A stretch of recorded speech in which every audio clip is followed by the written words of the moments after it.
아 이런 거 할까? 약간 오프닝에 문재인 정부 2년 샤치가 평가해 보겠습니다 뭐 이런 거. 난 못해. Three, two, one, go!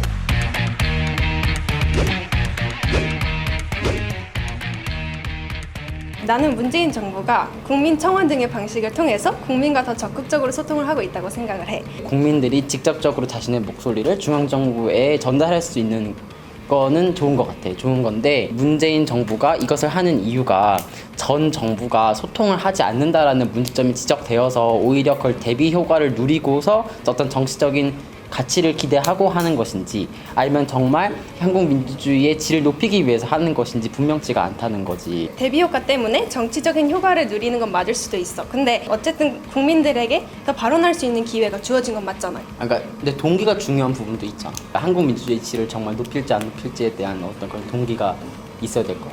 그러니까 정말 한국 민주주의의 질을 높이려면 지방자치단체의 청원 시스템을 이용하기도 하고 국민들이 행정부가 할 수 없는 것들도 청원을 하긴 하는데 그러니까 그런 거는 의회 청원에 올라가야 되기 때문에 그런 것들을 잘 분리시킬 수 있도록 좀 더 강화했으면 좀 더 좋았겠다라는 그런 생각이 나. 나는 문재인 정부가 소통하려고 하는 시도는 하고 있다고 생각해. 근데 그게 소통이라는 비판이 있잖아. 꼭 좀 뭐랄까 보여주기식이라는 느낌이 강하긴 해. 확실히 반대 측의 입장에서 볼 때는 예를 들어 청와대 국민청원 같은 경우에도 나는 사실 굉장히 국민들의 수준을 너무나도 과대평가하고 좀 대책 없이 만든 제도라고 보고 그런 보여주기식이더라도 소통을 하고 있다는 게 굉장히 의미가 있다고 생각해. 2주년 대담 같은 걸 봤을 때 많은 사람들이 자유롭게 질문을 할 수 있게 했고 그 질문에 대한 대답도 추상적이지만 내놨다는 거, 그게 되게 의미가 있다고 생각해.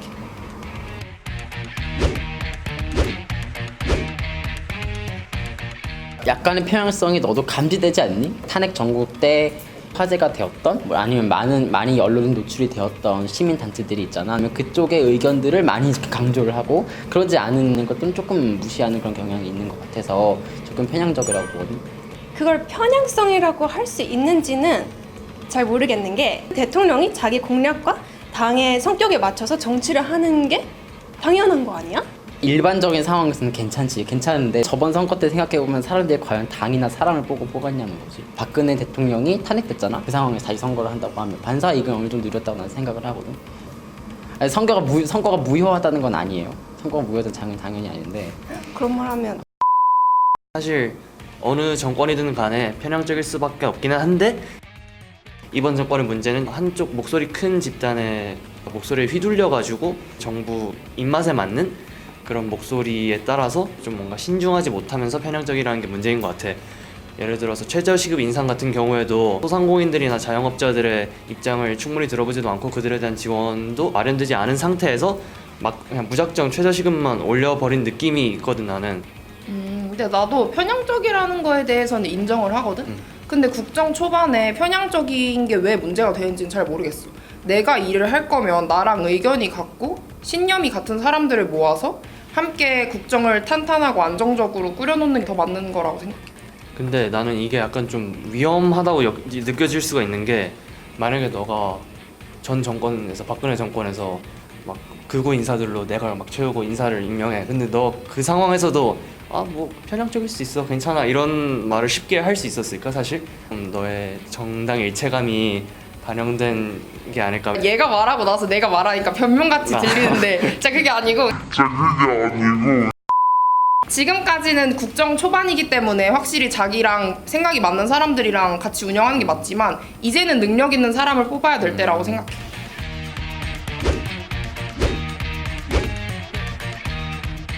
지금 문재인 정부가 여성 공직자들이 고위 관료직이나 원래 여성이 별로 없던 부서에 임명을 하는 방식 등으로 이제 여성을 적극적으로 임명을 하고 있는데 나는 이거 굉장히 좋다고 생각을 해. 형식적인 평등을 넘어서서 실질적인 평등을 확보하는 거라고 생각해. 근데 국정 운영 같은 경우에는 워낙 국가의 중대사안 일을 다루는 사람들이 있기 때문에 정말 최상의 능력을 갖고 있는 사람들을 앉혀놔도 지금 시원치 않을 판인데 무조건 이런 상황에 대해서는 정말 능력주의가 되어야지. 그러니까 능력을 중요시 여기는 건 맞아. 근데 예전부터 여성들이 차별과 불이익을 받아왔던 건 사실이잖아. 하지만 근데 그럼에도 불구하고 이건 너무 중요하잖아. 그러니까 여기서 지금 남자 여자를 따질 수 있는 사안이 아니라는 거야. 평등을 아예 생각하지 말자는 것이 아니라 이게 우선순위를 매길 때 맨 처음에 능력을 가장 먼저 생각을 하고 그 다음에 평등을 생각하는 것이 맞지 않겠느냐라는 이야기야. 프랑스의 지금 내각을 보면 여성과 남성의 비율이 어느 정도 적절하거든. 그 탕평 내각이 우리나라에도 조금 더 실현될 수 있으면 좋겠다라는 거야. 프랑스가 되게 바람직하다고 준곤이가 얘기를 했었잖아. 그러니까 남녀 동수가 됐다는 게 되게 바람직하다고 생각한다 이렇게 얘기했는데 그게 법적 제도화가 있었기 때문에 가능한 일이었거든. 그래서 나는 오히려 지금 할당하고 있는 게 더 좋다고 생각하고 아까 그래서 너의 발언은 틀렸어.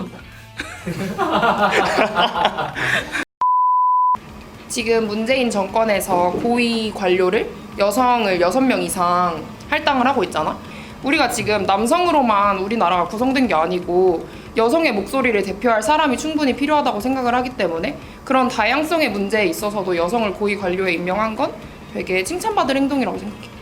맞아, 나도 그 취지에 대해서는 굉장히 적극 동감하는데 이 비율을 굳이 억지로 맞춰야 하나라는 입장이야. 그 사회의 약간 근본적인 문제인 거잖아. 사회가 성평등이 확실히 확립이 되지 않아서. 근데 이거는 사회 저변에서부터 해결해 나가야 될 문제지. 지금 당장의 성과와 능력이 중요한 정부 고위 관료의 굳이 능력주의적인 그런 측면을 무시하면서까지 억지로 여성 비율을 채울 필요는 없다고 생각해. 난 오히려 이런 이유 때문에 오히려 보여주기 식으로라도 이제는 나도 길이 있을 수 있겠구나라는 가능성이 있어야 할 마음이 생기고 여성들을 좀 더 능력을 고무시킬 수 있다고 생각해. 근데 만약에 반대 입장에서 보면은 저렇게 여성을 할당하면은 능력이 돼도 안 될 수가 있겠구나 이런 생각을 할 수도 있단 말이야. 근데 그 능력이 뭘 말하는지 자세히는 모르겠는데 국회를 구성하고 청와대를 구성한다는 게 결국 사람들을 대표하는 사람들을 뽑는 건데 여성이 가지고 있는 여성을 대표한다는 것도 여성의 능력이 될 수 있지 않을까?